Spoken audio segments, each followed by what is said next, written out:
Pues muy buenas tardes a todos y a todas. Muchísimas gracias por venir. Yo me presento rápidamente, soy Miguel Aguado, soy divulgador ambiental en distintos medios de comunicación, cada vez más, y no porque lo haga mejor, sino porque cada vez hay más demanda, y eso es importante. Voy a intentar dar algunos flashes, ¿no?, que puedan aportarnos, y bueno, dirijo una consultora especializada en comunicación y sostenibilidad que se llama Believe. Y quería dar las gracias, primero por la presencia, como decía, pero también creo que por las dos entidades que han promovido este primer encuentro, y voy a insistir mucho en el primero. Creo que para mí, espero que sea el primero de una serie que podamos ir haciendo entre todos, y es tanto Dama como entidad de autores, muy adecuado por la demanda que hay, por la necesidad, y sus vecinos de WWF, que como toda historia tiene una historia detrás. Esto comienza precisamente con una historia de vecindad, dos vecinos que están juntos y que deben conocerse y deben saber que pueden colaborar unos con otros, en este caso muy claro. Y ya tenemos un inicio de una historia en todo ello. Y lo que nos hemos planteado precisamente es buscar cómo desde la ficción, cómo desde la producción que podemos hacer de cualquier tipo, podemos también aportar en la sostenibilidad del planeta, en corregir o ser lo más sostenibles posibles y corregir aquellas déficits que podamos cometer. Y también un añadido es cómo podemos ayudar a que todos entendamos mejor cuál es la situación real del planeta. Un buen cometido, y que pues pretendemos iniciarlo con este primer diálogo. Creo que tendríamos esos tres: el poder conocer cuáles son los problemas reales, los que no solamente estamos comentando hace un momento, no solamente utilizar un vaso, estaba poniéndonos de ejemplo, que tenga una foto de una tortuga, que es muy agradable, muy bonito, sino que realmente su impacto medioambiental fuese cero. No es como aquí, que ya es cartón reciclado, reutilizable, ese tipo de cosas, la diferencia entre lo que uno cree a veces que está bien y los problemas reales que podemos tener en el planeta. Conocer también cómo podemos desde la ficción poder ayudar a introducir determinado tipo de valores, sabiendo que no somos una ONG, y por otra parte cómo en lo que hacemos en nuestra producción reducimos nuestro impacto ambiental. Yo quería con esto dar algunas referencias. En el tema de la percepción que se puede tener a través de lo que producimos, tenemos ejemplos a veces sin darnos cuenta en la cabeza. Muchas series, muchas películas, muchas producciones de cualquier tipo condicionan la opinión, y a veces no nos damos cuenta. Voy a poner un ejemplo muy claro que todos habremos visto, del cual yo soy un fan, que es la serie de Big Bang Theory, en la que es una serie estupenda, no me he perdido ningún capítulo, y en la que jamás les he visto utilizar unos cubiertos o unos platos que luego se fueran a lavar. Parece una obviedad, pero lo que han hecho en esa serie, y lo que hacen es transmitir a millones y millones y millones de personas, es que lo más cool es llegar con comida toda en envases, y cada vez que necesitan beber algo, sacar una botella del frigorífico de colores, eso ya es otra cosa, y utilizarlo, envase, envase, envase. Aunque luego fueron buenos chicos, no vi ningún capítulo de la serie, y lo llevaron al contenedor de envases y lo depositaron allí. Pero están trasladándonos que lo cool, lo moderno, lo guay, es que los encuentros de amistades se produzcan de ese tipo. Y no nos damos cuenta, se puede transmitir un valor y todo lo contrario. Y tenemos ese tipo de transmisiones directas en muchas cosas que podemos hacer. Son los detalles sutiles que pueden cambiar. Producciones tenemos muchas, quizás en la historia de la producción, digamos, con efectos de concienciación, documentales, similares, etcétera, pues hemos pasado de pretender asustar o contar solamente cómo estaba la situación, que es para estar asustado en muchos casos, sin abrir vías también de qué es lo que yo puedo hacer o qué es lo que puede hacer el planeta. Y esa es la tendencia que quizás estamos teniendo de mayor amplitud, abriendo esa posibilidad de qué es lo que podemos hacer. Y luego lo que es en la producción, en el trabajo como tal, tenemos grandes avances, pero por otra parte porque todos los sectores han sido requeridos para que en lo que hagan su impacto medioambiental sea el menor posible. No solamente desde las administraciones, las convocatorias ya contemplan la obligatoriedad de todo ello, pero aunque no lo contemplaran éticamente, y además desde el punto de vista incluso de los que formamos o forman parte de los equipos de trabajo, esto se va haciendo. Todos los sectores lo hacen, ¿por qué no la producción? ¿Por qué no todo el trabajo que podemos hacer y que está representado en esta entidad? Y solamente voy a finalizar con unos datos. La ventaja de estar en medios de comunicación es que uno puede ver los datos de otra forma. Yo soy un apasionado de los datos, y las audiencias nos dan otra información, nos da a los medios la información real, un poco de el uso que tiene, pero nos está informando cada vez más de a quién le atraen estos temas. y voy a dar algunos datos de referencia. Tanto las audiencias como los estudios que tenemos de población nos rompen bastantes tópicos. Si yo ahora preguntara aquí quiénes son los más concienciados en medio ambiente, seguramente que consensuaríamos todos que son los jóvenes. Menos una persona que me estaba indicando por ahí, efectivamente, son los jóvenes los que quizás puedan tener su discurso, pero no los que luego actúan en este sentido. Esa es una de las grandes diferencias. Los estudios nos dicen que las personas, los jóvenes, y a veces es algo normal, es psicología pura, están muy concienciados, pero se quitan el pantalón vaquero cuando vuelven del instituto para un solo lavado. Y eso significa entre utilizarlo 3 veces o quitárselo para meterlo en la lavadora, aquellos atrevidos que lo meten en la lavadora y no creen que por arte de magia aparece, son 2000 litros de agua más que se emplean. Buen discurso, escasas acciones. Sin embargo, las personas, a medida que van avanzando en edad, están más comprometidas, sin saber en algunos casos que hablan de reutilización, sino de utilizar las cosas porque siempre se han vuelto a utilizar. Es decir, a medida que va pasando la edad, vamos teniendo población más mayor que está mucho más, no solo sensibilizada, sino que actúa de una forma mucho más clara. Eso lo tenemos también. Los estudios nos dicen que son las personas mayores, si tuvieron perfil 60% mujeres frente a 40% de hombres, a partir de 45 años, 40 o 45 años, con mayores niveles de concienciación transformado en la acción, o sea, comprometidos y comprometidas de verdad. Otro dato interesante es que prácticamente todos los estudios coinciden que el 80% de los españoles que está en la media de la cabeza en Europa estamos concienciados. No somos tan malos como a veces nos gusta decir. Estamos concienciados realmente en muchísimos aspectos, en unas cosas más, en otras menos. Los otros dos que no lo están, ese 20%, a mí me gusta llamarle los cuñados ambientales, que es algo más que simplemente que no están concienciados, no tienen información, sino que van a su bola.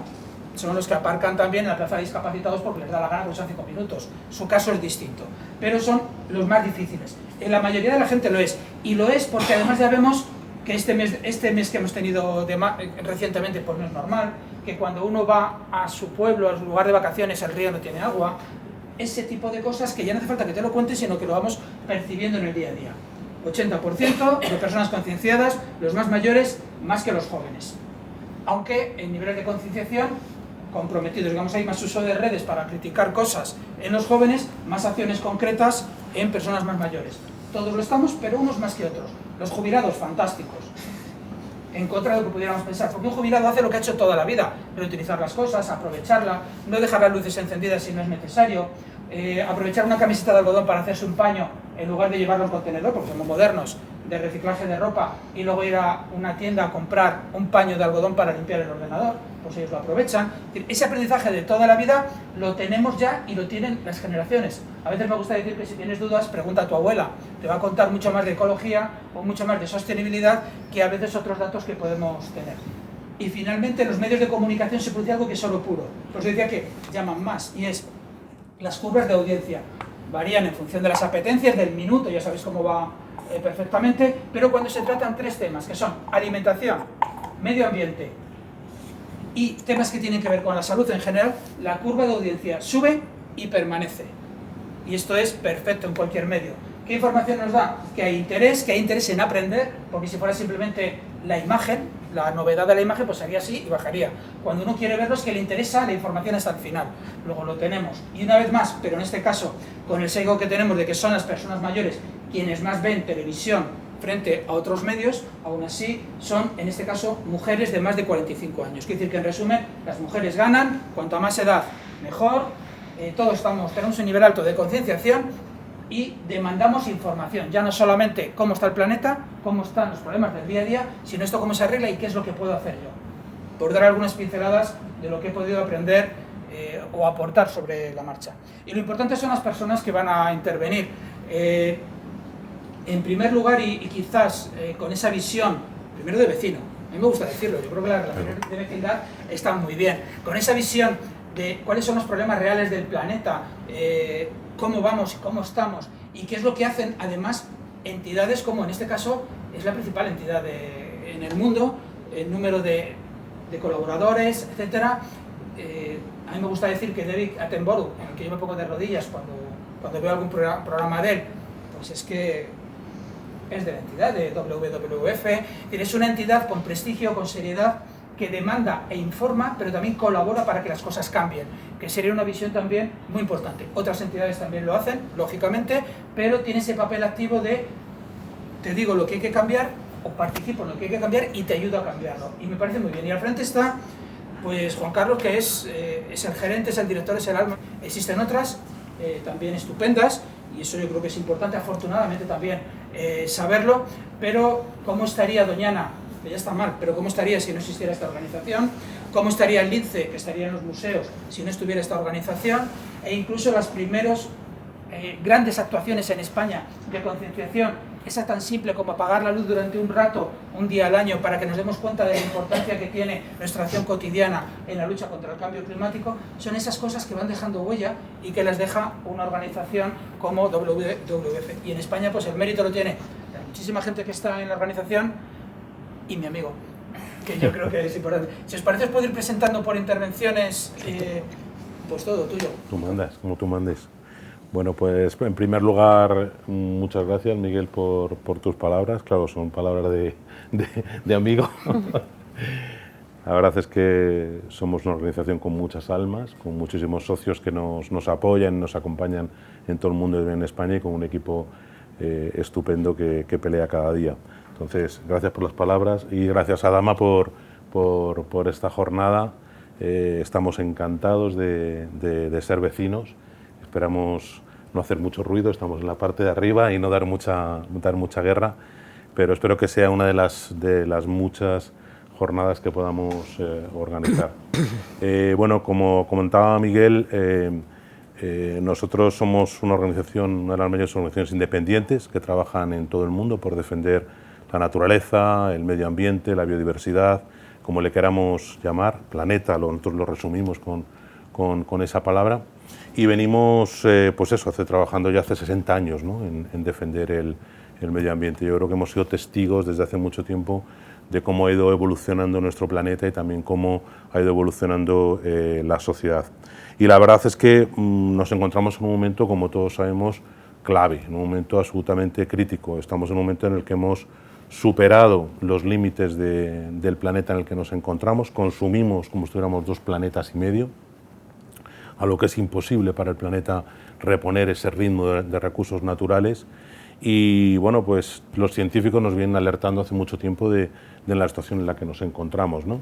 Estamos utilizando la atmósfera como basurero hace mucho tiempo. De hecho, en este momento hay unas concentraciones en la atmósfera de CO2 que superan las 400 partes por millón. Para encontrar en la historia del planeta unas concentraciones similares tenemos que irnos 3 millones, 5 millones de años atrás, cuando el planeta era entre 4 grados más caliente y 7 grados más caliente, el nivel del mar era 15 metros más alto y había árboles en la Antártida, ¿no? Es decir, es un dato de que realmente estamos superando esos límites.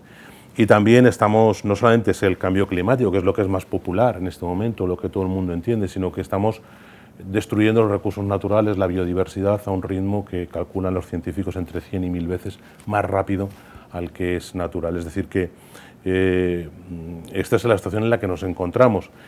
Por desgracia, además, nos estamos acostumbrando a que situaciones que parecían ficción, que eran situaciones del futuro distópicas, pues sean realidad, como acaba de contar Ana Miguel. Hace una semana, todavía en primavera, hemos estado a 40 y tantos grados, ¿no? El año pasado vimos cómo Canadá se ponía a 50 grados y explotaban, ardían los bosques, o nos estamos acostumbrando a que el Ártico se derrita y lo hemos asimilado ya como algo casi normal, ¿no? Es terrorífico la velocidad que asimilamos este tipo de cosas y ojalá que no, pero todo parece pues, que las sequías a las que estamos abocados en un mes, 2 meses, pueden traer problemas muy grandes de hambruna en África, etcétera. Es decir, que no es ficción, que es una realidad que estamos viviendo y que tenemos todos que actuar, ¿no?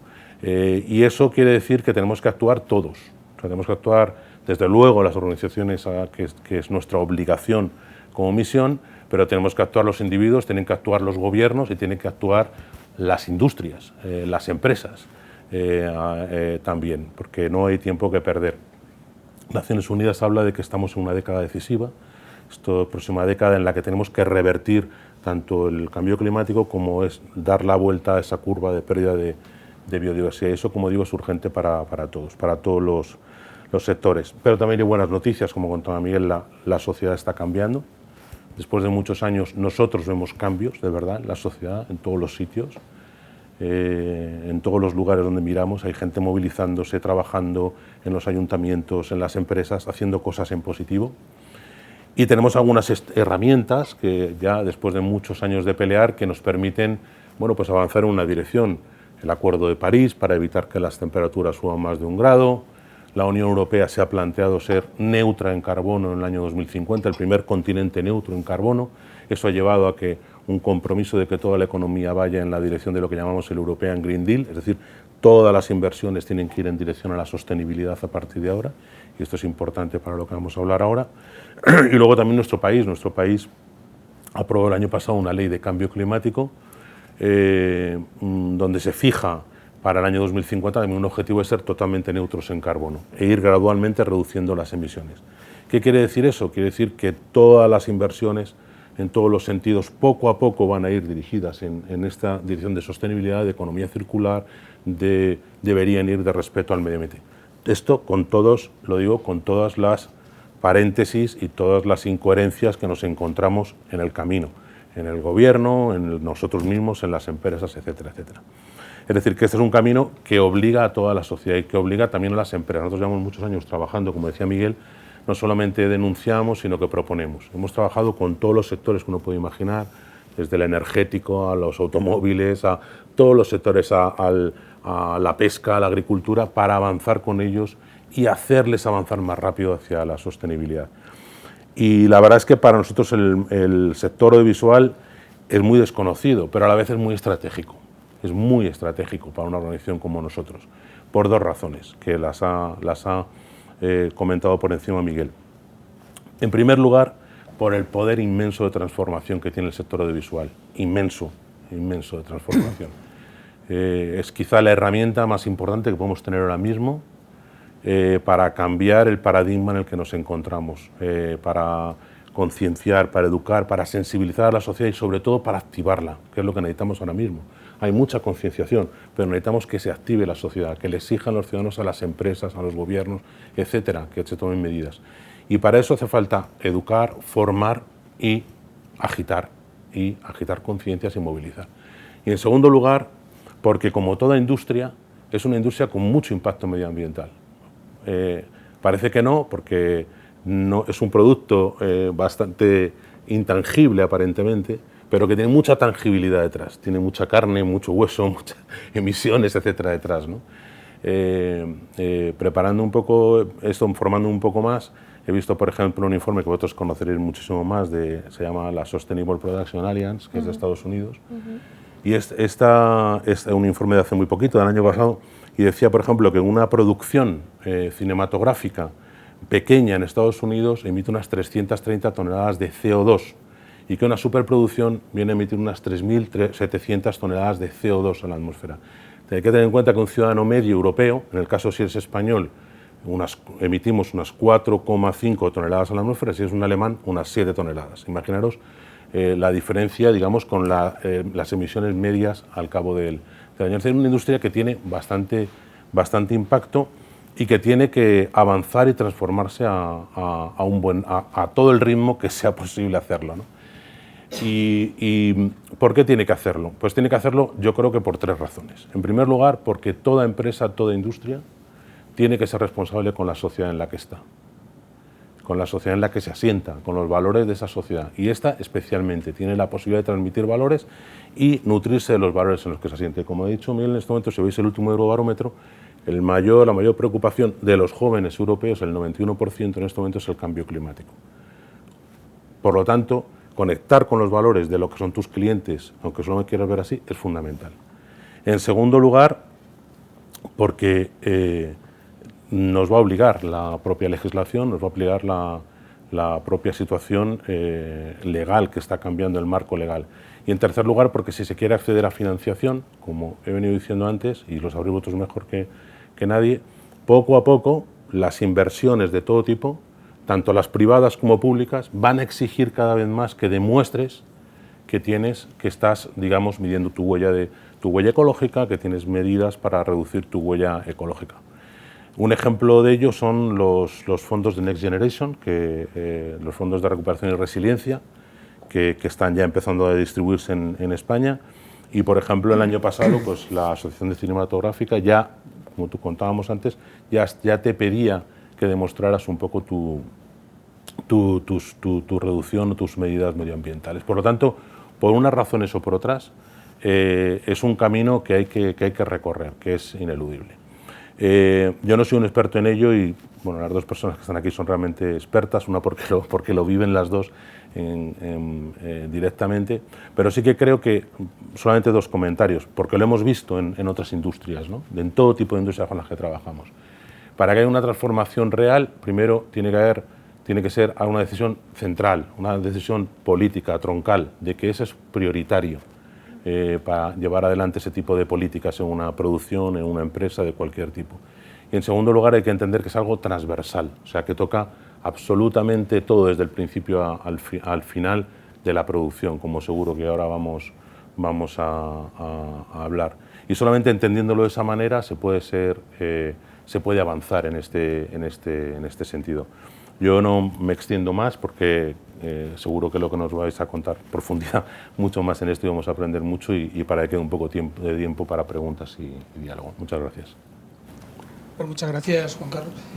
Tenemos un par de vídeos vuestros, no sé si los podemos poner ahora, si os parece, o...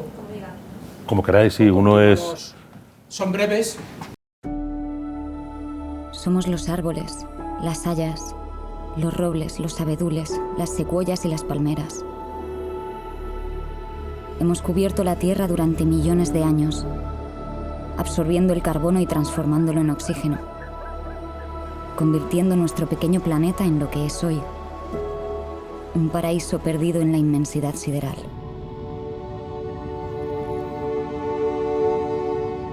Somos los manglares, los arrecifes de coral y los lechos marinos. Cobijamos la vida en el mar, protegemos tus costas, almacenamos tu CO2. Somos los humedales, absorbemos la lluvia, te protegemos contra las inundaciones y almacenamos el agua fresca que bebes. Somos los peces, las medusas, los caballitos de mar, los delfines, las ballenas y los tiburones. Hemos poblado los mares durante más de 500 millones de años, mucho antes de que pisaras este planeta. Te alimentamos, te damos el oxígeno de los océanos. Somos los insectos y los gusanos. Polinizamos tus cultivos, fertilizamos tus suelos y los aireamos para que puedas cultivar tus alimentos. Somos las golondrinas, los tucanes, los petirrojos, los loros y los buitres. Te alegramos con nuestras melodías y diseminamos las semillas. Nos alimentamos de los parásitos de tus cultivos y eliminamos los restos y sus enfermedades. Somos los elefantes, los leones, los osos y los lobos. Somos los linces, los zorros, los pumas, los búfalos y las jirafas. Somos los grandes primates, los orangutanes, los gorilas y los chimpancés. Vivimos en los libros de tus hijos, en tus películas, en tu hogar. Nuestros cuentos marcaron los primeros años de tu vida, dieron forma a tus sueños y alimentaron tu imaginación. Somos tus compañeros en este planeta. Somos la vida, el frágil tejido que sostiene la gran red de la vida. Somos las piezas de este rompecabezas que, una vez ensambladas, forman un todo único, extraordinario. Pero estamos al borde del colapso. Estamos desapareciendo. A tal velocidad que en unas pocas décadas, la Tierra, tu hogar, podría quedar completamente vacía, desolada. Por eso te necesitamos, y te necesitamos más que nunca. Tú formas parte de esta cadena de vida. Te alimentas de los cultivos regados por el agua fresca que filtran los árboles, los pulmones que oxigenan nuestro planeta. Si nosotros desaparecemos, tú también lo harás. Puede que todavía no lo sepas, pero nos necesitas, mucho más de lo que nosotros te necesitamos. Ayúdanos a frenar esta masacre. Volvamos a ser realmente humanos otra vez.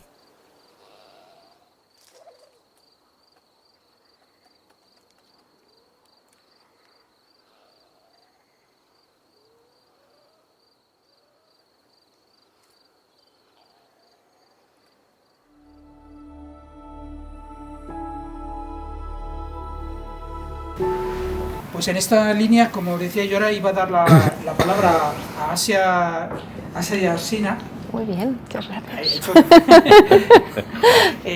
Tiene un perfil, además, que yo creo que es muy interesante. Ella se define y es eco-manager, y quiere decir que trabaja con todo esto que estamos hablando en el día a día, y tiene conocimiento, yo creo que nos va a aportar bastante, sobre todo en rodajes sostenibles, sin intentar que los rodajes sean lo más sostenible posible. CEO de Wilco, y Wilco es una aplicación web precisamente para facilitar que la producción audiovisual, yo creo, como debe ser, identifiquemos primero todo lo que hagamos, todo lo que vamos a hacer, y luego nos ayude a minimizar el impacto con todo ello.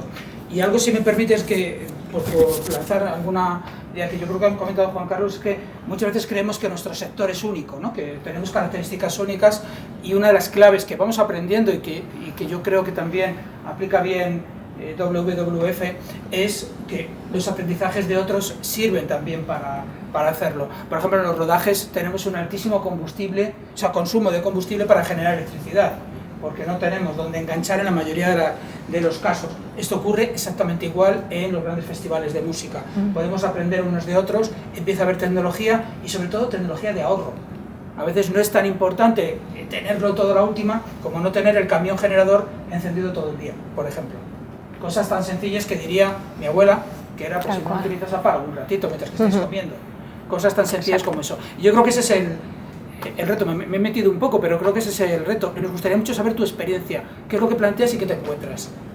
Muy bien, bueno, pues un placer, me ha encantado además lo que habéis dicho antes, porque claro, es como mi vida día a día, porque yo en realidad vengo de trabajar en producción, durante 20 años trabajaba en producción y me dolía siempre, sobre todo porque trabajé mucho en producciones muy grandes y ahí despilfarro es tremendo, porque es que todavía las producciones con presupuesto más ajustado pues se mira más los recursos, pero en los que tienen super presupuestos pues ahí es una auténtica barbaridad. Entonces, lo que tú decías, que nos parece que nosotros no contaminamos porque no lo notas, y sin embargo contaminamos mucho, sobre todo yo creo que por la relación que tenemos con el objeto, ¿no? Para nosotros un objeto aparece delante de la cámara y ya perdemos interés en él, es solo un momentito.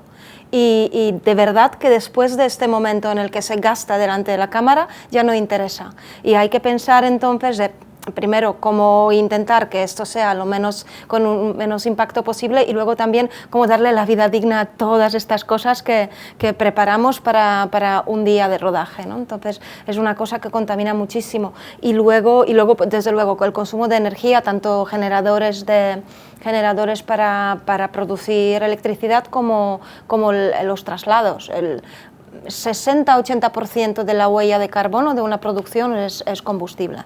Y claro, y entonces ya sabemos dónde mirarnos, que tenemos que reducir viajes. En realidad, en la industria se aplican lo que tú dices, no somos nada especiales. Son las mismas normas que se aplicarían en nuestra vida personal o en cualquier otra industria.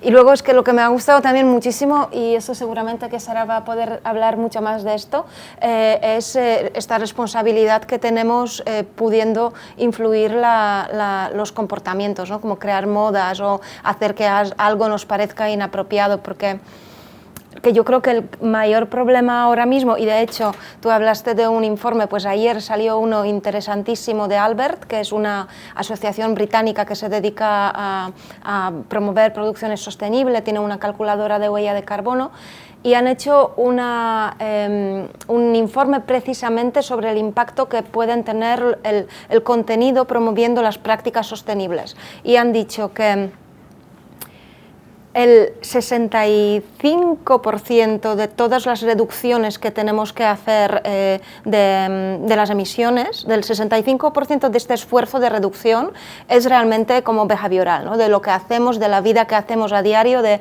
cómo viajamos, lo que comemos, la ropa que llevamos, los objetos que usamos, qué relación tenemos con ellos, que esa cosa de promover un mensaje, usa algo que dure y hasta que dure, déjate de cosas de un solo uso. Si nosotros empezamos a incluir esto en las películas, en las series, eso tiene un impacto brutal, y eso ni siquiera tiene que ser parte de un guión, puede partir incluso ya del trabajo que hacemos con el departamento de arte, decir, oye, está trecho, si puedes utilizar algo que promueva, no como el Big Bang, ¿no? De los cubiertos de plástico, sino algo de una loza que se pueda lavar, pues este mensaje tiene un tremendo poder, porque además en este informe también dicen 4.300 millones de personas ven la tele o cosas audiovisuales en otros dispositivos 3 horas al día, 2 horas 54 minutos, me quedé de piedra, la verdad,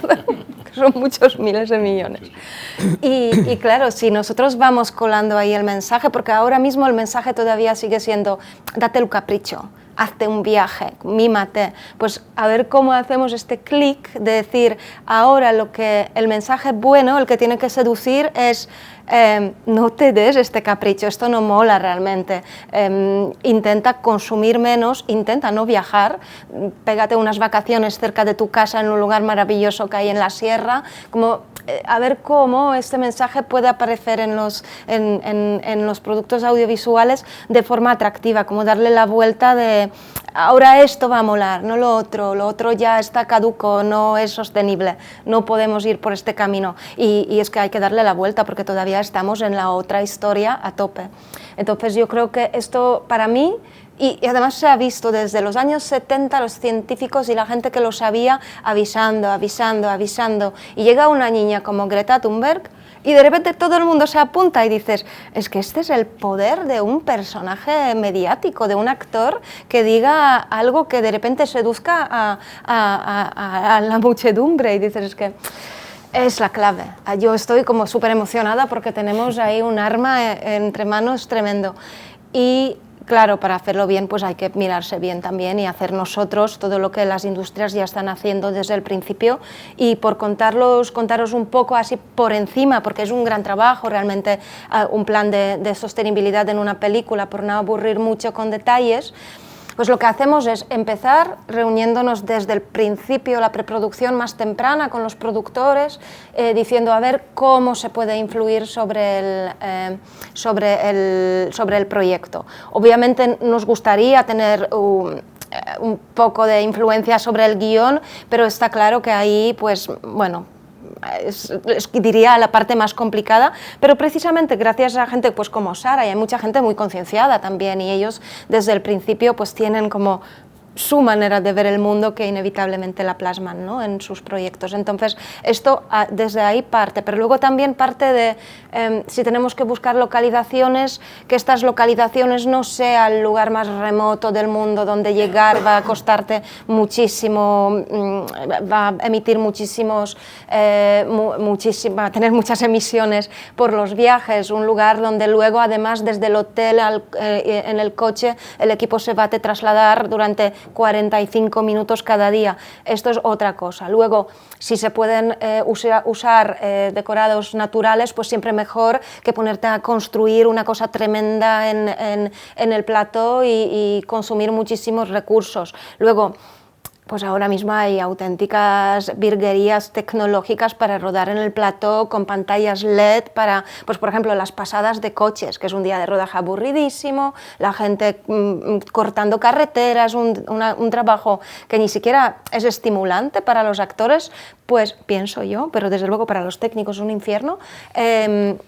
Pues hacerlo en un plato con LEDs, que se puede hacer perfectamente, y esto ya también tiene muchísimo menos impacto, y esto se planifica desde el principio, ¿no? Lo mismo, pues cualquier uso de efectos digitales en lugar de rodaje, ¿no? Esto también es como una planificación muy temprana que puede influir mucho sobre el impacto que va a tener una película.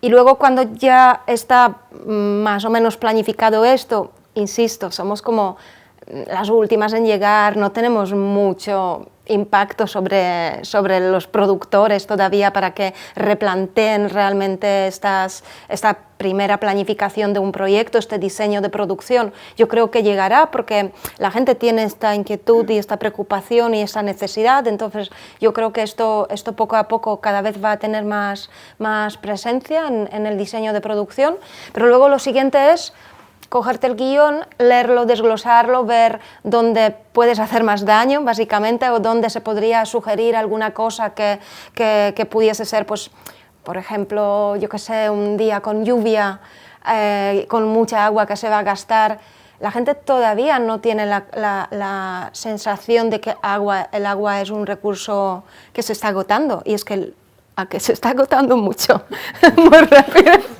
todavía queda mucha, ¿eh? Pero, sí. Pero quiero decir que hay que cuidarlo mucho, y las cubas de agua que se gastan y se gastan y se gastan y se moja fuera del plano incluso, pues estas cosas pues se puede planificar desde el principio para intentar los recursos usarlos con mucho cuidado, ¿no? Y entonces miramos el guión, nos reunimos con absolutamente todos los departamentos para ver con ellos qué cosas se pueden cambiar. Siempre también con muchísimo respeto, porque está claro que nosotras ahora mismo estamos pidiendo que la gente cambie sus métodos de producción profesionales que llevan años y años trabajando con unos métodos que están súper verificados, que están tranquilos, que les va a funcionar.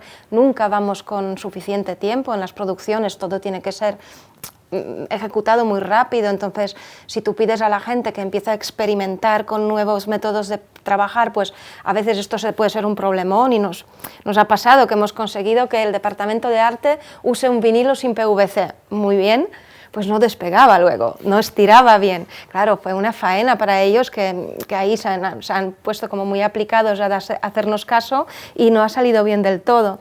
Y así pues requiere como un periodo de experimentación para la gente. Normalmente los plazos de preproducción son bastante cortos y los departamentos no tienen este tiempo para experimentar. Entonces, bueno, poco a poco, película a película, serie a serie, se va pudiendo añadir cada vez más métodos que ya son como más verificados, y nosotras también estar como más seguros que lo que proponemos, más seguras, está bien, ¿no? Pero bueno, hay muchas cosas, como habéis comentado, que no es tanto cambiar la manera de hacer, sino intentar no hacer, ¿no? Intentar como reducir directamente los recursos que se usan.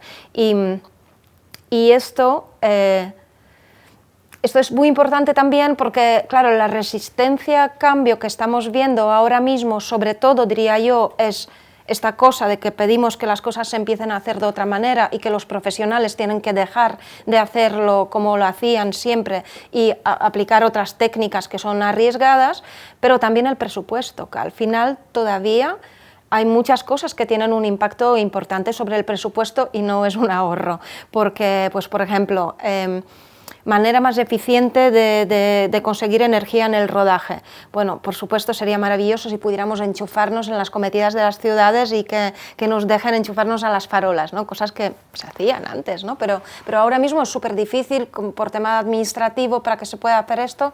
Pues bueno, ahí vamos con un generador de diésel, y hay generadores eléctricos, pero para haceros una idea a los precios, pues yo ayer precisamente estuve hablando ahí con una productora diciendo a ver si puedes coger por lo menos un par pequeños, y es que son como 17.000 euros alquilar este generador pequeñito de 6 kilovatios para una serie. Es muchísimo dinero, es el triple de lo que se gastaría en un generador de gasolina, ¿no? Y es solo el pequeño. Los grandes que empiezan a existir, pues es una tecnología que todavía no tiene la misma potencia, y la autonomía que tienen no es suficiente para alimentar los aparatos de iluminación, los de tungsteno, porque obviamente todo va cambiando. Ahora una película en 50% se puede hacer, el 50% de luces que se usan o más son luces de LED. Y este LED no gasta apenas energía comparando con las luces potentes de tungsteno, y luego encima puedes utilizar entonces un generador de 20 kilovatios eléctrico que ya existe. También es bastante caro, pero bueno, poco a poco son cosas muy nuevas que de hecho empiezan este año prácticamente. Igual existían en festivales, pero en cine y en series están ahora arrancando.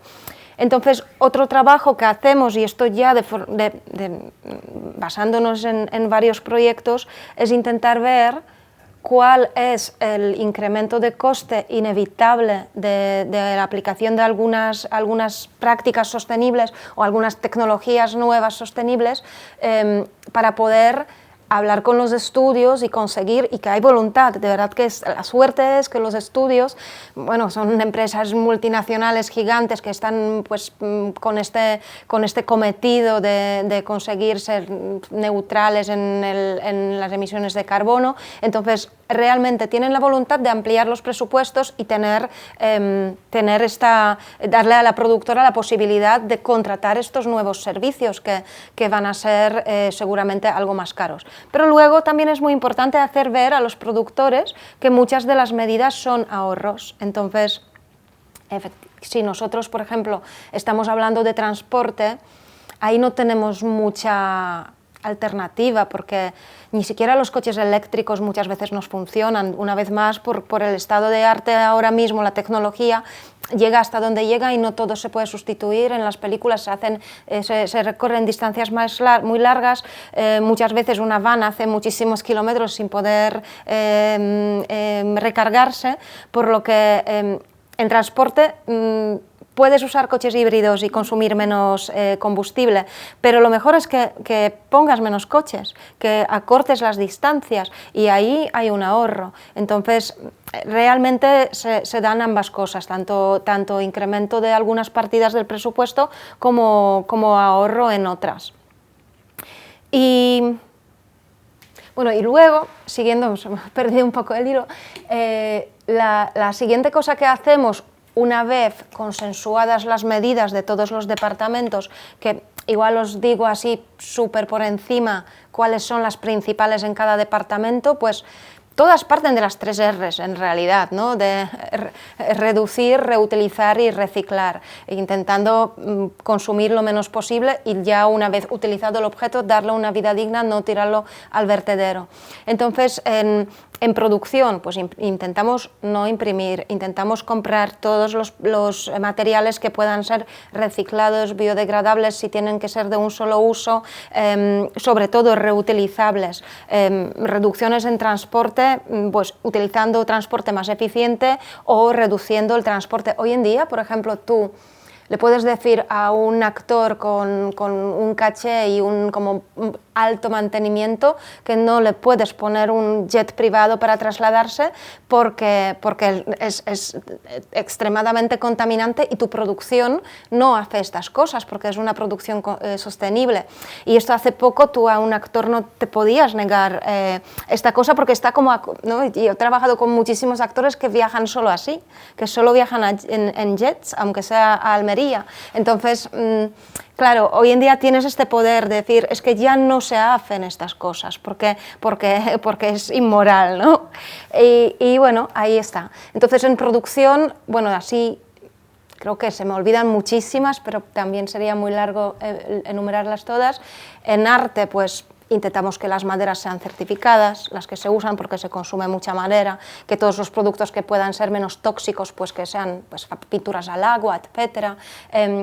Y sobre todo reutilizar, porque muchas veces se pueden construir los decorados de tal manera que luego se pueden desmontar, este material se puede reutilizar en otro decorado, incluso piezas grandes de decorados se podrían almacenar y utilizarlas en otras localizaciones o incluso otras producciones. Yo sueño con una nave así, de hecho en Londres, en Estados Unidos, existen empresas que se dedican a almacenar estos materiales entre producciones, sobre todo ahora que hay tanto volumen de producción que realmente esto podría, yo creo, tener una buena rotación. Bueno, pues reutilizar. Y luego en arte, muy importante, pues plasmar estos comportamientos sostenibles en pantalla, que si es agua, que sea en botellas reutilizables, que si alguien va de compras, que no lleve bolsas de plástico, que sean bolsas de tela, si alguien pide comida, que sea comida vegana, si alguien tiene un coche, pues que sea eléctrico, si sale a una calle, pues que haya cubos de reciclaje, muchísimas cosas que al final van marcando como los comportamientos. Luego en vestuario, más o menos lo mismo, alquilar en lugar de comprar de segunda mano, comprar en ONGs, donar luego, esto es otra cosa que se puede aplicar de forma transversal en todos los departamentos, donar todo lo que se haya usado o incluso devolverlo o darlo a las casas de alquiler, que se hace muy a menudo para compensar la factura, ¿no? Porque muchas cosas se rompen o se pierden, entonces tú luego piezas de vestuario, de atrezo, lo puedes llevar a una casa de alquiler que le va a dar vida porque se alquilará en otros proyectos, o donar a ONGs, a escuelas, que hay muchos proyectos muy interesantes de educación audiovisual, que se pueden hacer cortometrajes con restos de gelatinas de eléctricos, con material de cámara, consumibles de cámara, que es muy caro y ahí siempre, al final siempre sobra. Pues esto sería vestuario, en maquillaje, peluquería, pues ahí pasa por intentar usar productos que no sean tóxicos, utilizar productos que no sean testados en animales, y ahí también lo bueno es que como los actores, las actrices suelen tener bastante sensibilidad para estos temas, son productos que a veces incluso piden que no quiero usar productos testados en animales. Entonces, esta transformación también se está produciendo a todo gas, porque realmente a la que empezamos a recomendar ya productos, claro, estamos rodando en 4K, en 8K, las pieles cantan la traviata en cámara, entonces es muy difícil encontrar producto que te funcione bien. Ahí los compañeros de maquillaje se tienen que asegurar que esto luego quede bien, ¿no? Pero los hay y funcionan perfectamente. Bueno, en cámara, básicamente ahora mismo rodando en digital no se contamina tanto, aunque bueno, está la contaminación digital, pero ya es otra historia, como demasiadas cosas que contar. Pero en iluminación, pues intentar ahorrar la energía del generador y utilizar luces LED todo lo que se pueda, que tienen muchísimas ventajas además y están súper instauradas. Bueno, cada departamento podríamos contar demasiadas cosas. La cuestión es que luego tenemos que medir esta huella, y medir la huella es absolutamente necesario porque así vemos dónde podemos mejorar, pero también es muy, muy laborioso porque tienes que estar recogiendo cada traslado de cada persona al rodaje para saber los kilómetros que se han recorrido, cada litro de gasolina o diésel que se han consumido para poder calcular estas emisiones, los viajes que se han hecho en avión, las pernoctaciones, el agua que se ha usado, las maderas, las pilas, el gas, el agua, bueno, todo. Y ahí hay un trabajo muy grande que hacemos recogiendo esta información, y aquí hace falta pues avanzar bastante con los sistemas de recogida de datos porque todavía es muy laborioso, tiene que buscarse una manera, porque claro, nuestra industria cada día es una cosa diferente, no tenemos unos patrones como para luego poder hacer estimaciones buenas, es realmente medirlo cada día. Y bueno, una vez medidas se puede compensar, nos gusta mucho, por ejemplo, en sumideros de carbono, en bosques sumideros de carbono, calcular estas toneladas de CO2 e invertir un dinero en estos bosques. Y diría que bueno, ahí termina el proceso, está en absolutamente todas las fases de producción y en el trabajo de cada una de las personas, requiere la colaboración de todo el mundo. En realidad, toda la gente, diría yo que es un gremio bastante concienciado, pero también con muy poco tiempo para ejecutar su trabajo. Entonces, muchas veces empezamos muy bien y terminamos regular, porque entramos en prisa y en la vorágine del rodaje, pues hay cosas que se complican, ¿no? Pero ahí estamos, para poco a poco ir cambiando las cosas, y desde luego están cambiando mucho más rápido de lo que yo esperaría. Tampoco se diferencia tanto del resto de lo que ocurre en el mundo de las empresas, que es medir para poder tener los resultados. En el fondo es ser lo que podría ser en otro momento cutre, tacaño, claro. Pero es que ser austero, que es lo más ecológico que puede ser. ¿Por qué tener 4 cosas si necesitamos 2? Y eso, además de que es bueno para el planeta, es bueno para la producción. Claro. Ahorra costes, hace más eficientes nuestras producciones, e incluso ya en las grandes, pues incluso hasta podemos hablar luego ya de equiparaciones salariales, etcétera, etcétera, que seguramente que es otro tema. Pero gestionar bien las cosas significa también en lo económico, y entonces lo que antes podía ser cutre, pues yo creo que ahora es austero y probablemente es el campo. para que nos demos cuenta de que todo esto está cambiando tanto, la UME estos días en Zamora no solamente es una unidad militar, no solamente hace una fantástica labor apagando incendios, sino que mide desde el principio cuáles son los impactos de su trabajo y cómo minimizan su impacto ambiental. Evidentemente lo primero es apagar el fuego, y no van con un camión eléctrico porque tienen que subir, pero minimizan hasta los residuos que generan. Lo digo que es el ejército, y es también lo más complejo en cualquier sitio y de cualquier forma. Con lo cual hay muchos aprendizajes unos de otros, pero yo creo que se está logrando con este tipo de cosas y con lo que planteas que deje de parecer el cutre, el tacaño de una producción, para que no quede otro remedio. Evidentemente a cualquiera nos suena fatal que de Madrid a Almería haya que ir en un jet, pero no es por pura lógica.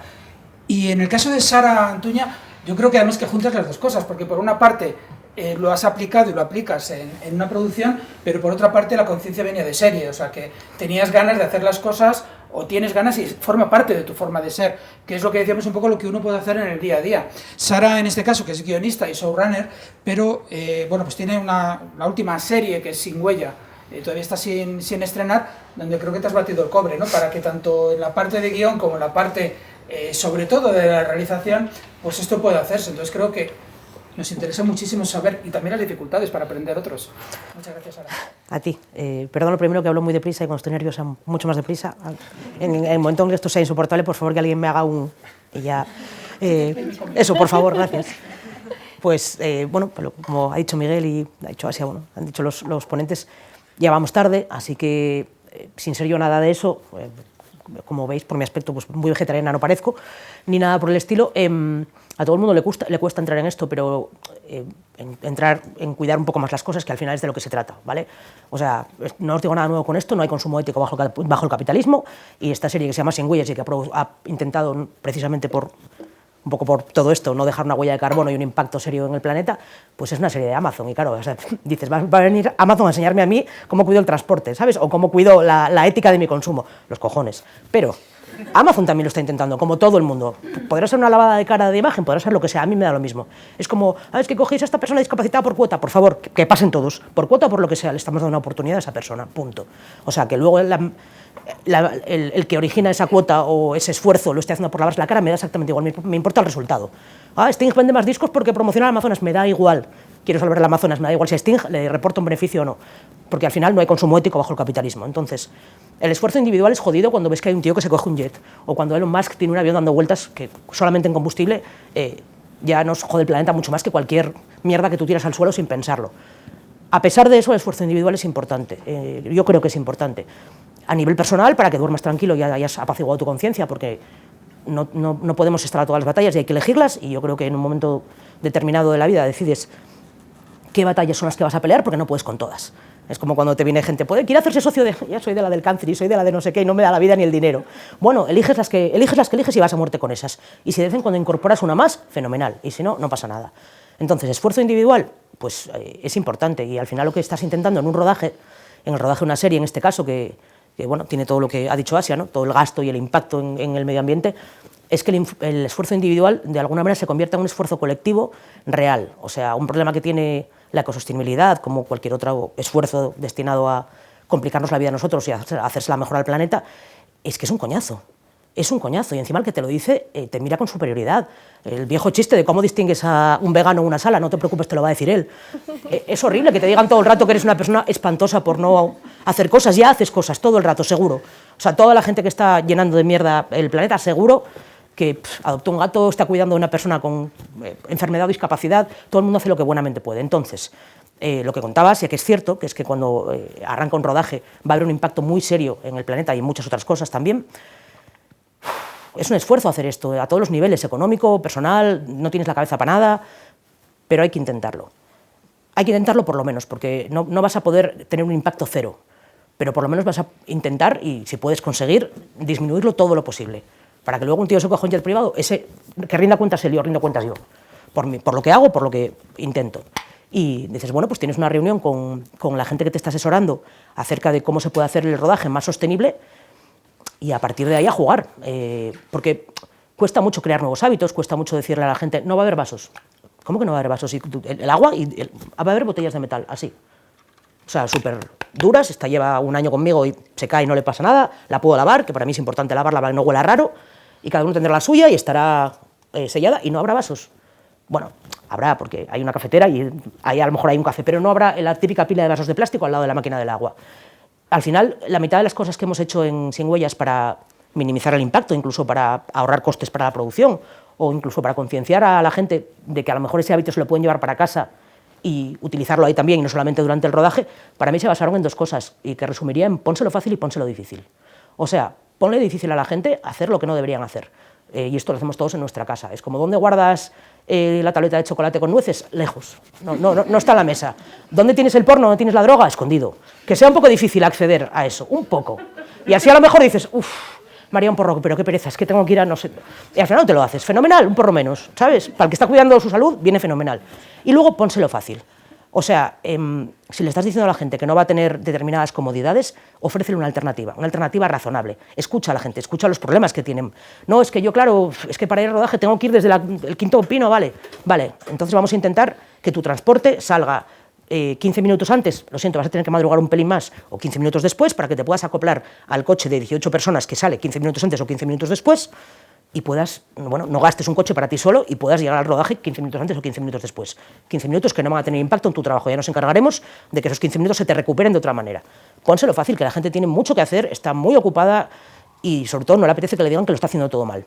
Clara Lago y Dani Rovira, que deben ser como los santos patrones de lo ecosostenible, lo animalista, lo feminista y lo vegano, se lo curraron mucho para estas cosas. Se curraron cosas como, pues, quiero un menú vegetariano. ¿Vale? Pues si antes no había menú vegetariano, ahora hay menú vegetariano en todas las producciones. Del vecino, que fue donde trabajé con ella, no recuerdo, pero de Sin Huellas hemos salido con 3 vegetarianos más que no lo eran, que dices, hostia, y no le doy la chapa a nadie, yo misma no soy vegetariana reciente, quiero decir. Pero de repente hubo gente que dijo, oye, pues está interesante esta movida de no comer, ¿y no comes nada de carne? No, ¿por qué? ¿Por qué no? Nunca, bueno, no es una religión, ¿sabes? Lo hago lo mejor que puedo, yo qué sé, pues a veces no hay otra opción, pero vamos a intentar que haya opciones. Que haya opciones para veganos, que haya opciones para celíacos. Y en ese sentido, de nuevo, adquirir nuevos hábitos no es tan difícil, porque si mañana tú tienes un niño y le diagnostican una celiaquía o una diabetes, que eso lo entiende todo el mundo, vas a tener que cambiar tus hábitos. ¿Va a ser el infierno? No, joder, la gente diabética vive feliz, ¿no? No los ves por la calle deseando matarse. ¿Y tienen que tener un control sobre su azúcar y su comida y sus horarios y su descanso? Sí, tienen que tenerlo. Te habitúas y lo haces, no hay más. Entonces, bueno, pues pierdo el hilo muchísimo, porque no he fumado y me falta nicotina, pero ponérselo fácil y ponérselo difícil a la gente. Hay un montón de cosas que no vas a... Yo por lo menos no voy a volver a, en la medida en que pueda, permitir que ocurran en una producción, lo mismo que pues antes no había, yo qué sé, la charla de respeto. La charla de respeto, para los que no sois del gremio, es que antes de que empiece todo, juntas a todo el mundo, todos los departamentos, desde el último auxiliar hasta la estrella que tienes allí, y le explicas a la gente en qué consiste el acoso, tanto sexual como laboral, qué es lo que no se permite y no se va a permitir, cuáles son las vías para impedirlo, cuáles son los recursos que tienes para que la gente que no sabe comportarse todavía aprenda a comportarse, y cuáles son las líneas para que la gente que sienta que el ambiente de trabajo le es hostil en cualquiera de esos aspectos tenga libertad para contarlo y mejorar en ese sentido su impacto, de alguna manera. Y esto se hace lo mismo, la charla de ecosostenibilidad es exactamente lo mismo, te juntas a todo el departamento y a todo el mundo le explicas qué es lo que se va a hacer y qué es lo que no se va a hacer, nunca más, en la medida en que se pueda. Esto también es intento-error, por eso digo que también es como la gente que es vegetariana, pero no es una religión, lo vas intentando. Entonces hay cosas que dices, bueno, pues por ejemplo, a mí me pone de muy mala hostia el desperdicio, en general. Soy mi madre, apaga la puta luz. Eso lo vas a tirar, eso te lo vas a comer, ¿qué hacemos con ello? Habrá que dárselo a alguien. Y por ejemplo, el catering es un problema, porque nunca sabes exactamente cuánto se va a comer la gente, qué va a triunfar y qué se va a quedar ahí. No es que sea, nosotros nos trajeron una repostería que era una triunfada absoluta. Llegabas y era como, ¡hey, el bizcocho! Y se han dejado los donuts, claro, los donuts son industriales, tampoco le hacen tanta gracia a la gente. Se han ido por el bizcocho. Bueno, haces un poco de intento-error y calibras un poco. Y dices, vamos a pedir a catering que traiga esto, o que no traiga esto nunca más. O que si se puede, vamos a elegir un catering que traiga de temporada, de proximidad. Vamos a pedir que cambien el envoltorio. Lo siento, amigos del catering, si queréis trabajar con nosotros, vais a tener que cambiar el envoltorio de esto. Porque no me puedo creer que me traigas una manzana envuelta en plástico. O sea, que es una manzana que ya tiene piel, ¿no? Y casi todo el mundo colabora y sobre todo a mucha gente se le ocurren muy buenas ideas. Pues, por ejemplo, no puedes donar la comida que sobra del catering. No está permitido. Necesitas carnet de manipulación de alimentos o lo que sea. Hecho, ¿eh? ¿Nosotros lo hemos hecho? ¡Oh! ¡Qué alegría me das! O sea, que yo andaba por ahí robando cosas del catering para los becarios para que no se tirasen. Mira, de esa no me había enterado yo. Todo es complicado y todo requiere un esfuerzo, pero por ejemplo la gente se habitúa a que un rato antes de que acabe el rodaje, ponte una hora antes de que esté el tiempo aproximado al final del rodaje, te avisan. Es como, vamos a retirar el catering. Todo el que quiera algo que pase y que lo coja. Pero por favor, hacedlo. O sea, empujas a la gente que lo haga, porque hay gente que le da vergüenza. Es como, No, ¿cómo voy a llevar esto para mi casa? Es como, ¿cómo lo vamos a tirar? O sea, repártelo a la calle si quieres. No puedes legalmente ni oficialmente, a menos que tengas eso, las cosas muy medidas, porque si de repente yo os llevo el resto del catering y os lo doy aquí en plan oficial y os intoxicáis, tenemos un follón. Pero sí puedes intentar que esa comida no se tire. A mí eso me ponía una leche, vamos, di cosas a mis vecinos, a los de seguridad del plató, a todo el mundo. Era como, ¿quién quiere bocadillos? ¿Quién quiere fruta? Por favor, que no se tire. Y eso acaba haciéndolo todo el mundo. O sea, en cuanto lo pones de moda, lo instauras o haces un hábito de ello. Otra cosa que a mí me paranoia mucho es que la gente se mate en un accidente de coche. Entonces yo me siento en el coche con 16 personas más, hago así, miro un poco y si veo que falta alguien digo, ponte el cinturón, protege tu vida, tu seguridad, es muy importante. Y al principio es un cachondeo, pero al cuarto día ya hay gente que entra cantándolo y se acostumbran y se ponen todos el puto cinturón. Porque tengo un pelín de angustia con eso y es como, por favor, todo el mundo con el cinturón. Bueno, pues vale para todo. No le dices a nadie, chicos, ponéis el cinturón, ¿vale? Que es que no tenéis ningún cuidado. Eso es ser un coñazo, eso es ser un horror y ser superior moralmente a la gente que tienes al lado. Vale más intentar buscar el mecanismo para llegar a la gente y decirle, a mí me angustia mucho ver gente sin cinturón, por favor, como un favor te lo pido. O cantarles, ponte el cinturón, y funciona. Y hemos probado muchísimas cosas de este estilo, animar a la gente a coger las bicis, procurar que la gente compartiera los coches. O sea, cogíamos la van para volver. Había 9 plazas en esa van, íbamos 3 personas, y era como estaban, no sale hasta que no la llenemos. Y así evitamos que venga otra, que tenga que venir otra. O sea, millones de cosas, no os hacéis idea. Un montón de esas la gente se las lleva para casa y las incorpora a su vida y eso es maravilloso. Otro montón de cosas, en cuanto acaba el rodaje dices, oh, qué ganas tenía de volver a tirar plásticos.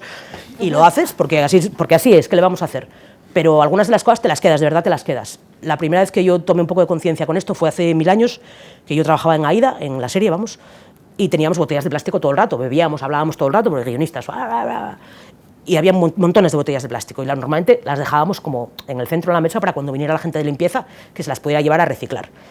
Y un día una señora de la limpieza nos dijo, no sé a cuento de qué, que el agua que quedaba en esas botellas mediadas que se reutilizaba. Digo, ¿cómo? Dice, sí, la bajamos a vestuario y la utilizan para las planchas, por ejemplo, o para regar las plantas del decorado. Me quedé muerta, nunca había pensado qué pasaba con el agua que quedaba en las botellas mediadas. Y había 1000 botellas mediadas, nadie la apuraba hasta el límite. Nunca se me habría ocurrido. Desde esa no se me olvida. Botella de agua mediada es como, ¿para qué la utilizamos? Algo habrá. Es pues eso, la plancha de vestuario, lo que sea. Y a la hora de escribir guiones, que era lo que íbamos un poco más, también lo tienes en cuenta. Pues teníamos, por ejemplo, una escena en la que se ponía en marcha un túnel de lavado. Como tengas que hacer 8 tomas de eso, el gasto en agua, o sea, no me lo lleva a la conciencia. No puedo. O sea, puf. Entonces, bueno, dices, vamos a intentar reducirlo al máximo, vamos a intentar ensayarlo al máximo. Vamos a intentar que salga a una toma. Bueno, salió a una toma, y si no queda perfecto, pues tío, no quedó perfecto. Pero no te haces 2 tomas con la cantidad de litros de agua que gasta un túnel de lavado. O procuras que el agua que se emplee no sea potable, que sea reutilizada. O, no sé, teníamos un bloque de escenas en un yate. Y en el primer capítulo, en el segundo capítulo, y en el 8º capítulo volvíamos al yate. Después de ver lo que cuesta, a todos los niveles, de cansancio del equipo, de mareo, de gente vomitando por babor y por estribor, de biodraminas, de combustible, de traslados del equipo y demás, rodar en un yate nunca más. Es como, bueno, pues lo quitamos. Pero era importante que ocurriera en el yate, ya, pues ahora ya no ocurre en el yate. Lo cambiamos a una mansión súper bonita, alquilada, en el Quinto Pino, donde no había que construir ni hacer prácticamente nada de arte. Te acostumbras, lo incorporas y lo vas haciendo, pues eso, como si tuvieras un niño celíaco. Y intentas predicar un poco con el ejemplo, sin juzgar tampoco a nadie. Yo no pretendo que todo el mundo sea vegetariano, porque además tampoco se trata de eso. Se trata más que nada de estar un pelín preocupado siempre, ¿no? Pues eso, de ser tu madre, ir apagando luces por donde pasas, explicarle a la gente que hay que apagar la luz por donde pasas sin juzgar si no lo hacen para nada, porque no es tu labor tampoco, ¿no? Y si puedes y tienes suerte y le contagias a alguien algún objetivo concreto pequeñito, una batalla pequeña más que pueda incorporar a su vida, pues oye, duermes mejor. Y ya está. No puedo decir mucho más al respecto, creo. Muchas gracias, Sara, porque que hablas convencida. Y esto también es muy importante. Ahí está cierta militancia. Hombre, claro. El activismo es lo que haces, ¿no? Quedamos tardísimo, que nos morimos. O sea, ¿habéis visto qué calor que hubo la semana pasada? Yo me moría. Bueno, y ahora viene el segundo. Y ahora viene la segunda tanda, efectivamente. Hay 2 cosas, 2 aspectos, por intentar buscar efectos o aprendizajes de otros sitios, ¿no? Y lo has dicho casi de pasada, pero es importantísimo. Uno es también que todos tengamos información. Sí. Muchas veces hacemos unas cosas mal por desconocimiento. Sí. Y os dejo una que es una de mis obsesiones. Tú tienes unas, yo tengo otras. Y ocurre, yo lo veo más en festivales de música, pero ocurre exactamente igual en rodajes. Y es, no sé por qué las van, se dejan encendido el motor, porque hay una teoría que es de hace 35 años, que si apagas el motor y lo vuelves a encender, consume mucho más. Como los fluorescentes, que lo Hace decían. 35, No lo no hay apagues. ningún coche circulando en España que cumpla esa norma. Con 20 segundos ya de más de tiempo, el encendido y el apagado consume menos que es si lo dejamos encendido. Lo otro, que es por una cuestión de comodidad, es porque existe el aire acondicionado encendido o la calefacción puesta. Y el ejemplo, fui de cotilla, fui a la COP que se hizo aquí, y para un medio de comunicación me inventé una cosa que era un espía en la COP, ¿no? A ver si realmente cumplían. Bien y mal. Y yo pensaba que los escandinavos eran para morirse de la ecología.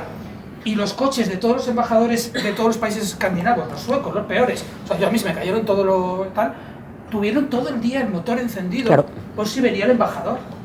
Claro. Tenemos que llegar a algo que tú has planteado, y es que al final ese embajador se sienta ridículo, no pasa nada que tenga frío, que esté un ratito con el abrigo, como nos pasa a todos, si se monta en el coche. Y eso es una cuestión que no nos vamos dando cuenta, pero que al final es una cuestión de hábito. Ya lo del jet ya no es opinable, es que no se puede hacer. Es que es muy duro. Claro. Lo de los vasos de plástico es que es muy duro, y estar en contra de eso tiene que ver, porque todos somos ciudadanos o personas las 24 horas del día. Yo me voy a casa y adquiero hábitos, y hay hábitos de casa. Y esa es la segunda parte, la información y la opinión. Cuántas cosas como las del personal de la limpieza pueden aportar. En A3 Media las pilas las recogían, porque las pilas se dejan lógicamente siempre a la mitad, y las recogían también el personal de la limpieza. Alguien que tendríamos que preguntar mañana, tarde y noche, porque está todo el día con las cosas. Se aprovechan y se repartían por toda la casa. Había un mercado secundario, no legal probablemente, de pilas, pero perfecto, y lo hay, perfecto. ¿Cómo no se van a aprovechar pilas a la mitad? Pues todo el mundo sabe que se las lleva para el mando de su casa. Claro. Lo siento por la marca de pilas, pero en realidad estamos reusándolo. Eso es lo que se crea con esa serie de hábitos, y quizás el proceso de aprendizaje de los niños. Daríamos paso, si queréis, a un poco debate u opiniones, si queréis. Yo creo que aquí nos surgen también muchas, pero nos contenemos, y yo el primero. Si hay alguna intervención, alguien que quisierais o comentar o decir algo, y si no, me callo yo y hablan. Sí, bueno, soy Marta de Another Way Film Festival, el festival de cine sobre sostenibilidad de Madrid. Y no sabéis cuánto me alegra que haya otros foros que hablen de lo que nosotros hablamos, porque uno se vuelve como predicador y dice que nadie más está hablando de ello. Así que me hace mucha ilusión que se haya abierto este foro.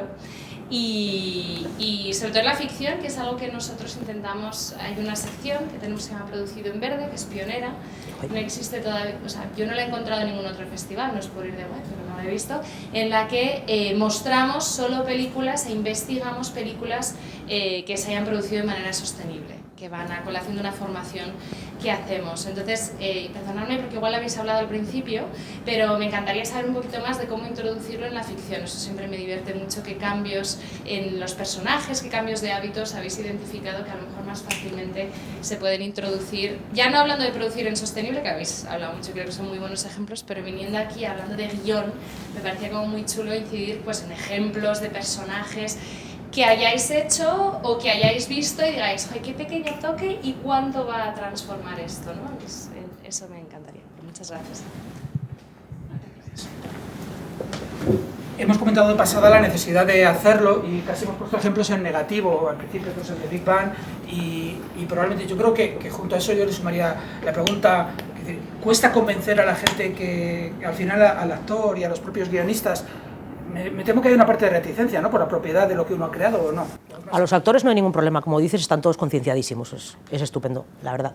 O sea, todo lo que puede ser difícil, lo que puede, hablando claro, dar por culo en muchos aspectos, que es como, madre de Dios, hay que cuidarlos, porque cuidado que son estrellas y se rompen. Sí, tienen eso, pero también tienen lo otro. Y pues yo qué sé, el vecino que lo mencioné antes de pasada, pero pues eso, Clara Lago es vegetariana, adopta animales, salva el planeta todos los días y organiza para todo el equipo, para quien le apetezca, una maratón de spinning dando los beneficios a no sé dónde, maravilloso. Pero además de eso, el vecino que la escribieron Raúl Navarro y Miguel Esteban, que están también bastante a tope con todas estas movidas, pues tenía tramas como abren en tu barrio una sala de apuestas, ¿no?, de una más. Una casa de apuestas más, en un barrio donde ya tienes 18, y esto ocurre todo el rato. Yo, vivo aquí al lado, y un día subí por la calle Embajadores para arriba y conté pues, como 12 en una sola calle. Claro, es fácil hacer las tramas clásicas de hay una banda de malotes en tu barrio que atraca tal cual, y dices, bueno, tú eliges hacer esa, yo elijo hacer la de las casas de apuestas, ¿no? ¿Qué impacto tienen en el barrio, en los chavales sobre todo, y de qué manera en el vecino era fácil porque teníamos un superhéroe, con lo cual de qué manera nuestro superhéroe iba a enfrentarse, en este caso nuestras superheroínas, iba a enfrentarse a la malvada casa de apuestas. Hay una audiencia que no te lo compra y que te boicotea por eso, es como, sois todos políticamente correctos y la puta agenda, y fenomenal. Fenomenal, lo juzgo, fenomenal, no te gusta, a ti eso no te gusta, a mí sí. Y hay más gente que también, entiendo, y más si tampoco estás intentando darle un sermón a nadie. De nuevo es importante lo que decíamos, no ponerte en un peldaño de superioridad moral. Esto les preocupa a los personajes, no tiene por qué preocuparte a ti que lo estás viendo. Si te preocupa a ti que lo estás viendo, fenomenal, estás un poco representado. Y como eso todo lo demás, bueno, no solamente en términos verdes, ¿no? Sino en términos de representatividad y de inclusión y de, tenemos que tener este personaje en silla de ruedas, no sabes lo complicado que va a ser rodar, sí que lo sé, y lo vamos a rodar. ¿Por qué no? No, es como cuesta un poco más, todo cuesta muchísimo, todo muchísimo. No pasa nada. Y ahora vamos haciendo, vamos a ver qué pasa, ¿no? Poco a poco. Y también intento error, dices, vale, hemos intentado tener un reparto de gente inmigrante que represente exactamente la etnia que... Dices, pues a lo mejor en Madrid o en Barcelona se puede, pero como estés rodando en una aldea de Galicia, dices, vale, pues esta no la hemos conseguido, vale, no la conseguimos, a ver si para la siguiente. Al final lo vas implementando un poquito también en los guiones, ¿no? Tu manera de ver el mundo. Y al final, pues el vecino era un superhéroe que tenía superpoderes, pero de repente estaba como estaríamos nosotros si ahora tuviéramos superpoderes. No le puedes pegar al capitalismo, no es un supervillano. ¿Qué haces con superpoderes? ¿Cómo combates el cambio climático con un poco de fuerza más y un poco de agilidad más? Es muy difícil. Entonces, este superhéroe se enfrentaba todo el rato a pequeñas cosas de ese estilo, como de repente pues, he atropellado a un perro, pues le pongo una rueda y me lo adopto. Y de repente teníamos un perro de verdad con rueditas, perruedines, que era muy guay y que fue la mascota de las adopciones de los perros con rueditas, ¿sabes? Que al final te queda una serie que parece que la ha dictado Podemos, pues yo qué sé, tuvo su audiencia, ¿no? Y a la gente le gustaba por eso y a pesar de eso. Y habrá gente que la odiaba de mano solamente porque había un perro discapacitado, yo qué sé. Pero sí lo intentas, yo lo intento todo el rato, lo que no quiero es darle la turra a nadie, ¿no? Pues con temas de feminismo, por ejemplo, es como no me apetece nada tener una serie de época en la que un personaje tenga un discurso feminista que no le corresponde en absoluto a una persona de su época. Pero sí me apetece que veas una persona haciendo muchísimas cosas, una mujer haciendo muchísimas cosas, para que, no sé, para que puedas decir, bueno, pues yo quiero ser astronauta como esa. Ya está, ya tenemos un poco de representación. Ya está, no pasa nada, solo tiene que ser astronauta, tiene que hacer nada más. Y como eso con todo, ¿no? Entonces, bueno, la parte verde, en la medida en que podemos, sí, claro, cada vez es más sencillo, ¿no? Yo creo, tener personajes un poco más variados en ese sentido, pues eso, que sea un personaje vegetariano o vegano, ya no es raro en ninguna ficción, no hablemos ya de géneros no binarios o de cosas por el estilo, que si estás un poco en el mundo, ves que cada vez hay más series que representan mejor todo tipo de cosas. ¿Convencer a la gente por eso? Pues no sé, yo que sé, alguna gente supongo que sí, ¿no? Si tienes dudas y tienes un personaje que te mola y yo qué sé, habrá vegetarianos porque Hitler era vegetariano, que es mentira, no era vegetariano. Pero corrió el rumor y era como, eres vegetariano como Hitler. Bueno, y como, ¿quién es tu ídolo del baloncesto? Fulano, fíjate, es vegetariano, ¿sabes? Yo qué sé, se puede, se intenta. A veces más, a veces menos, yo qué sé. Sí, me parece que querías... No, pero sí es verdad que creo que es una cosa muy potente y que quizás la clave está en crear un mensaje positivo, ¿no? Como no tanto ir por este paradigma distópico de estos sustos que nos pegan ciertas películas, como intentar crear una narrativa positiva como de se puede hacer las cosas bien y divertirse con ello. Sí.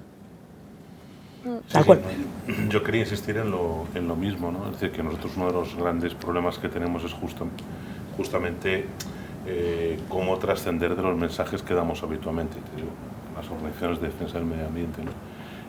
Por supuesto, está claro que las malas noticias acaban paralizando y no conducen a ninguna acción. Es verdad que hay que combinar la información y el conocimiento de lo que está pasando, pero hay que combinarlo con soluciones. Y precisamente a nosotros lo que nos parece más interesante es la capacidad que tenéis vosotros como creadores, ¿no? de darle la vuelta al mensaje y de una forma completamente diferente sensibilizar de una forma absolutamente indirecta. Yo estoy de acuerdo contigo en que los mensajes no tienen que ser necesariamente directos, sermones. Pero sí que es verdad que tú, aunque no te des cuenta, estás creando una conciencia. Claro. Una conciencia que prepara a la sociedad para aceptar un cambio. Claro. Y si la sociedad no está preparada, no va a aceptar ese cambio político.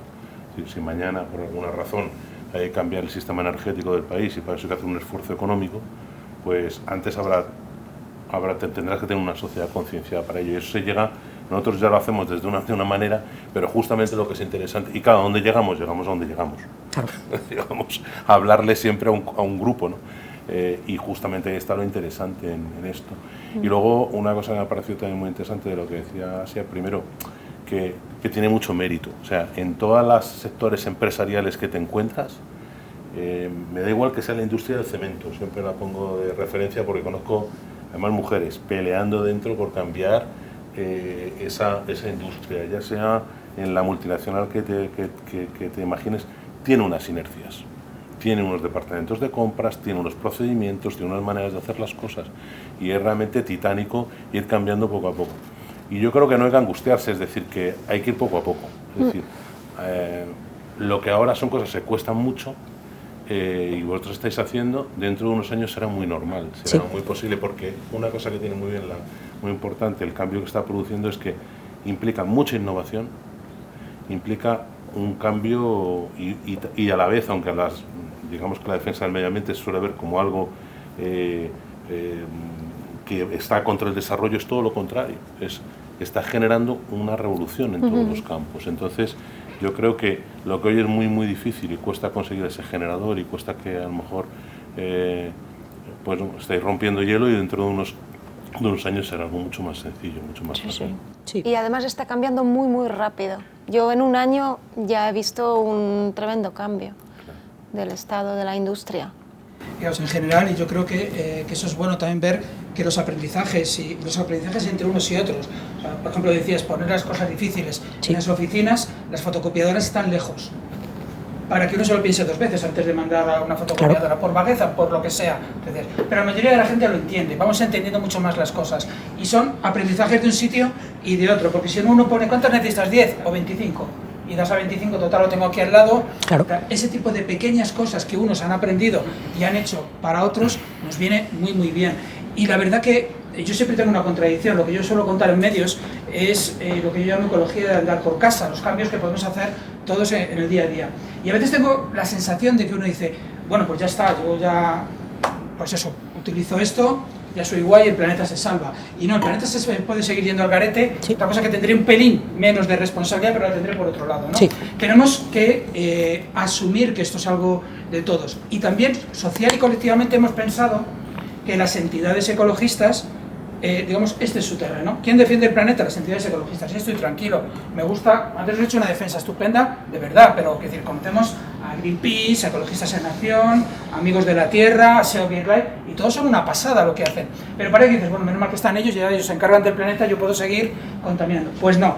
Lo bueno es cuando esto trasciende, cuando esto sale, cuando yo lo veo en una serie, cuando el ecologista del guión no va siempre con barba y con un fular, sino que es una persona normal. Quiero decir, como el resto, no digo que no lo sea. No, totalmente, sí, ¿no? Tiene todo el sentido.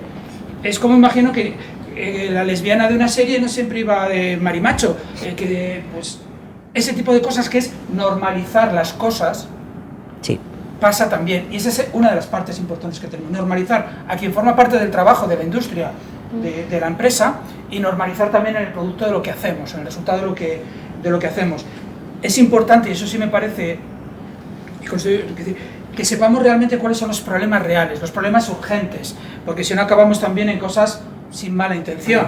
Por ejemplo, si ahora mismo yo voy a, si puedo decir marcas, voy a Primark y me compro 10 camisetas porque están muy bien de precio, eso sí, de algodón orgánico, porque yo soy guay. Claro. No existe el algodón inorgánico, de momento no existe. Es una mala traducción del organic, que es el inglés, pero en realidad no necesitaba 10. En los últimos 15 años en Europa y en España, en esto estamos en la media, estamos muy bien, consumimos un 40% más de ropa que hace tan solo 15 años. Y nos dura la mitad de tiempo, un año. Da igual que sea de algodón orgánico, ¿qué quieres que te diga? Pues a lo mejor pues podemos aprovechar. En los rodajes también, en nuestra vida cotidiana también. Que alguien aproveche la ropa que se ha utilizado, es que es perfecto, es lo que estamos diciendo en el día a día. Hay muchos hábitos que podemos ir teniendo. A alguien se le ocurriría que el grandísimo almacén de Televisión Española de cosas utilizadas en platós, ahora le llamaríamos almacén de economía circular, porque vamos modernizándonos. Pero en realidad es el de aprovechar las cosas.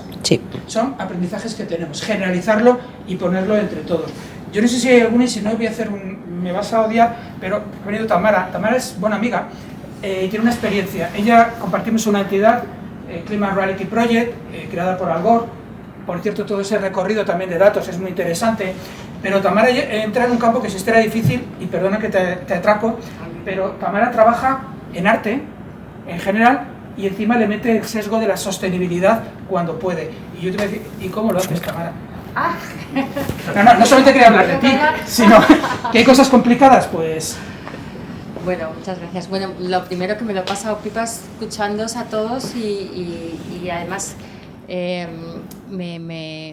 estaré más sensible, ¿no? Cuando vea las películas, incluso se debería, no sé si existe, pero se debería crear una especie de sello verde. Sí que existe. Que existe, ¿no? Y que se vea al final, los que nos quedamos viendo los títulos hasta el final, que veamos un sello verde, pues me fijaré más ahora, seré más consciente. O sea, que me alegro mucho de que esto que llevamos luchando desde hace muchos años, pues llegue a todas las estamentos, actividades de la sociedad. Y en el mundo del arte, pues la verdad es que el mundo del arte es bastante contaminante, porque si te metes en todos los pigmentos que se usan para pintar, en general, es verdad que en los últimos años, con muchos de los artistas con los que yo trabajo, pues hay una sensibilidad de buscar pigmentos naturales, volver un poco a reutilizar, bueno, eso siempre porque por lógica, ¿no? Y por ahorro también, que es una parte importante. Pero es verdad que, o por ejemplo ahora, pues hay mucho arte tecnológico, ¿no? que de alguna forma pues también te hace pensar en todos esos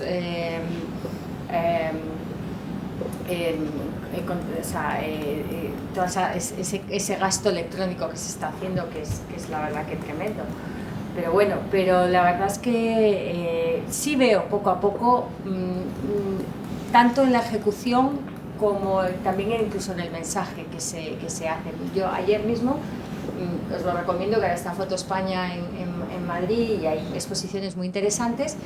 Y bueno, pues entré a una galería aquí en Dr. Fouquet y resulta que tenía una exposición muy interesante sobre cambio climático. Y entonces no lo pude evitar. Les dije, oye, que es que yo soy de Climate Reality, que soy Climate Leader y que cuando queráis os vengo aquí a dar una charla. Entonces, bueno, pues esa pequeña conciencia también que podamos, ya si estamos aquí sentados es que algo tenemos, ¿no? de preocupación por el tema, pues animaros a haceros del cambio, o sea, Climate Leaders de Climate Reality, que es muy fácil, o pedirnos que vayamos a vuestras empresas a dar una charla, que lo haremos encantado. Y luego, pues eso es también lo que habéis tocado vosotros, esos pequeños hábitos que podemos hacer, o sea, desde el gobierno, desde la política, desde las empresas, desde la sociedad, nosotros mismos. Son todos los estamentos que tenemos que tocar para que se llegue. Así que nada, has hecho la envolvente aquí. No estaba previsto. Miguel, Eso sí, yo más. quería comentar una cosa, solamente sobre la potencia de cambio que tiene justamente, ¿no?, el sector audiovisual, precisamente hablando de Estudio Al Gore, o sea, como en su momento, no era una serie, pero un producto concreto, lo importante que fue una verdad incómoda, ¿no?, de Al Gore en el año 2009 creo que fue, justo cuando llevábamos muchísimos años luchando para que hubiera un acuerdo contra el cambio climático y todos los gobiernos, la mayor parte de los gobiernos contaminantes bloqueaban las negociaciones y la gente no creía en el cambio climático, pero precisamente porque se alimentaba para que se creyera. Ese documental fue brutal, o sea, tuvo un impacto increíble en la sociedad y cambió completamente el paradigma. A partir de ahí es verdad que se dejó de hablar de que el cambio climático no existía y entramos en otra fase que era decir, bueno, existe pero no lo provoca el hombre. Entramos en la siguiente fase de dilación, pero esa producción fue, como otras que han venido después, tuvo un impacto extraordinario en todo el mundo. Es lo malo, que luego vienen crisis económicas que te hacen olvidar y cambiar las prioridades. Para cumplir los horarios, si os parece vamos a dejarlo, pero igual que decía al principio que esto era el primero, yo creo que no, Dama debe hacerlo, estoy seguro que cuenta con toda la colaboración del mundo, pero aquí este es el inicio de una serie de acciones, de trabajo que es necesario. Necesitamos aprender, preguntar más, que puedas contar más en detalle, que puedas contar los resultados, que podamos contar cuáles son las prioridades reales del planeta, no la camiseta de algodón orgánico, sino consumir lo que necesitamos y no más. Esto no es retroceso, como muy bien se ha dicho. Yo sí que os invitaría no solamente a desde Dama a hacer, sino también a proponer, como los que formáis parte de Dama, cómo hacerlo. Solo quería decir desde Dama, hola, soy Carmen, la directora de socios, y bueno, deciros que Dama está comprometida totalmente con la sostenibilidad, que nosotros no tenemos ninguna botella de agua de plástico, que tenemos jarras, que además somos oficinas sin papel y que vamos dando pasos cada día en eso, ¿no? Y más teniendo nuestros vecinos y la conciencia de nuestros autores. Entonces vamos a hacer ciclos de concienciación y bueno, este es el primero y ya, pues gracias por venir, gracias a los ponentes, ha sido muy interesante. Baja al aire, Carmen, que ya nos vamos. Vamos a ver el vídeo al final que hacemos, dura muy poco y ya nos vamos con un sabor de boca.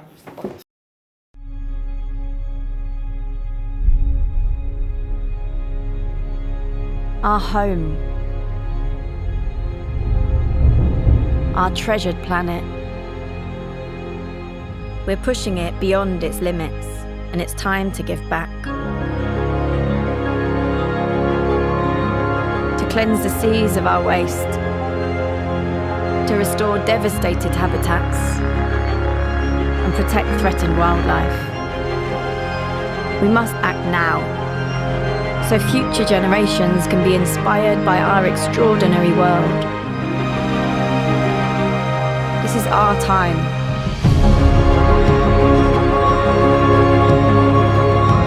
Our world is vital. Your action, essential. We can do this together.